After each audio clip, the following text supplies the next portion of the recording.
Gimana kalau pelajaran paling dalam soal persatuan itu justru datang dari tempat yang paling nggak kita duga? Hari ini, kita bakal bedah sebuah modul ajar yang kelihatannya simple buat anak kelas 3 SD di Indonesia, tapi ternyata isinya penuh kebijaksanaan universal. Yuk kita mulai. Pernah kepikiran nggak sih, kenapa ya kita semua ini nggak diciptakan seragam aja? Kenapa harus ada begitu banyak wajah, warna kulit, dan bahasa yang beda-beda di seluruh dunia? Nah, ini pertanyaan yang kelihatannya sederhana, tapi jawabannya indah banget. Dan sumber jawaban kita kali ini, bukan dari buku filsafat yang tebal atau jurnal penelitian yang rumit loh, tapi dari sebuah panduan mengajar untuk anak-anak umur 9 tahun.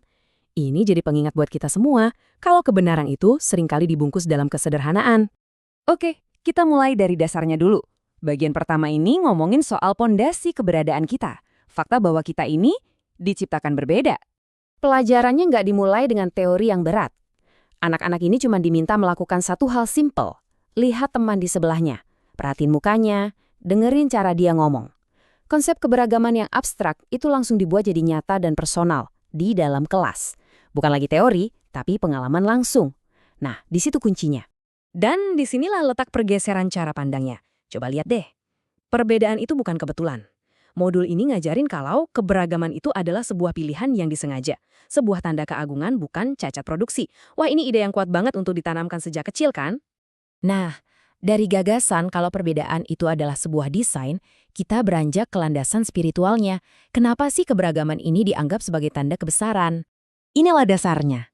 Ayat ini jadi jangkar dari seluruh pelajaran. Di sini jelas banget disebut kalau bedanya bahasa dan warna kulit kita itu setara levelnya dengan penciptaan langit dan bumi. Semuanya adalah tanda-tanda kebesaran Tuhan. Artinya apa? Artinya, melihat perbedaan teman kita itu sama agungnya, kayak kita lagi liatin langit malam yang penuh bintang. Sama-sama ngajak kita buat merenung. Jadi, kalau perbedaan ini disengaja, tujuannya apa dong? Jawabannya ada dalam satu kata yang indah ini, lita arafu, untuk saling mengenal. Kita diciptakan beda bukan buat saling curiga atau musuhan, tapi justru biar kita punya alasan buat saling deketin, saling belajar, dan tumbuh bareng. Oke, setelah kita paham kenapanya, sekarang kita masuk ke gimananya.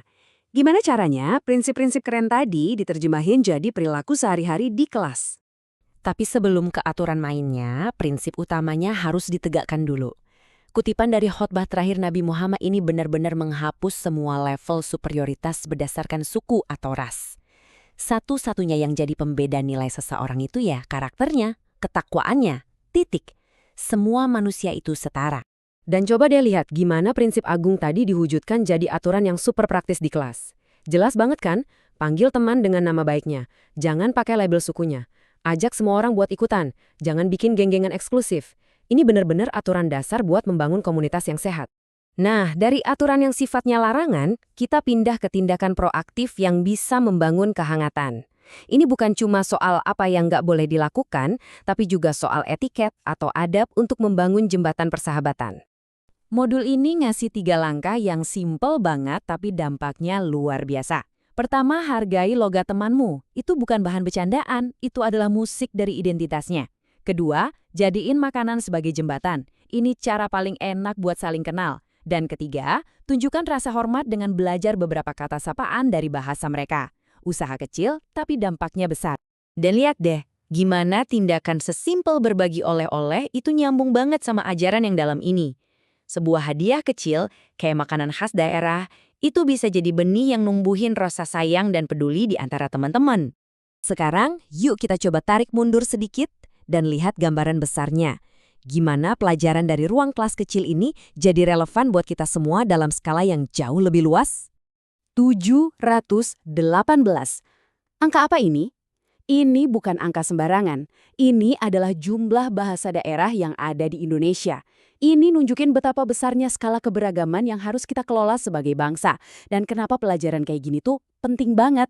Modul ini juga secara tegas nunjukin siapa musuhnya persatuan. Namanya asyabiyah. Ini tuh sikap fanatisme kesukuan yang bikin seseorang ngerasa kelompoknya paling hebat dan ngerendahin yang lain.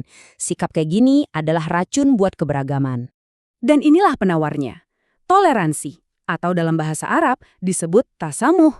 Ini bukan cuma sekedar ngebiarin orang lain ada, tapi secara aktif menghargai perbedaan mereka dan ngasih ruang buat mereka jadi diri mereka sendiri. Pada akhirnya, semua pelajaran di kelas ini sebenarnya adalah miniatur dari jiwa bangsa Indonesia itu sendiri. Latihan kecil untuk sebuah cita-cita yang sangat besar. Bhinneka Tunggal Ika. Terus gimana semua ini ditutup? Dengan sebuah kegiatan yang menurut saya jenius banget. Namanya sensus kelas. Para siswa jadi peneliti kecil, saling tanya-tanya soal asal-usul, bahasa ibu, sampai makanan favorit.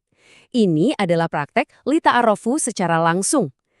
Puncaknya di sini, mereka nggak lagi cuma belajar tentang keberagaman, tapi mereka mengalaminya, mengubah teori jadi persahabatan. Pada akhirnya, pelajaran dari anak-anak kelas 3 ini balik lagi ke kita semua kan? Intinya adalah Lita Arafu, saling mengenal. Jadi pertanyaannya sekarang buat kita semua. Siapa satu orang di sekitar Anda, mungkin tetangga, rekan kerja, atau kenalan, yang bisa Anda coba kenal lebih dalam minggu ini?